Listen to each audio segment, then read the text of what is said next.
नमस्कार, मी आपली अंजली गायकवाड. आपणा सर्वांना माहीतच आहे, अयोध्या येथे उभारण्यात आलेल्या भव्य श्रीराम मंदिरात येत्या दिनांक 22 जानेवारी 2024 रोजी रामलल्लाच्या मूर्तीची प्राणप्रतिष्ठा करण्यात येणार आहे. या प्राणप्रतिष्ठा सोहळ्यासाठी अनेक साधू संतांना निमंत्रित करण्यात आले असून आपल्या कोपरगाव मतदारसंघातील अनेक साधू संत देखील या सोहळ्यासाठी अयोध्येला जाणार आहेत. या साधू संतांच्या पूजनाचा कार्यक्रम आदरणीय आशुतोष काळे यांनी येत्या 17 जानेवारी रोजी सायंकाळी ठीक 6 वाजता आयोजित केलेला आहे. या कार्यक्रमासाठी मी देखील प्रभू श्रीरामांचा जयघोष करण्यासाठी उपस्थित राहणार आहे. तेव्हा आपण देखील या कार्यक्रमाला आवर्जून उपस्थित राहावे.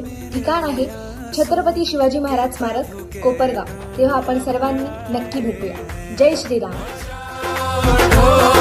स्वागत में मेरे घर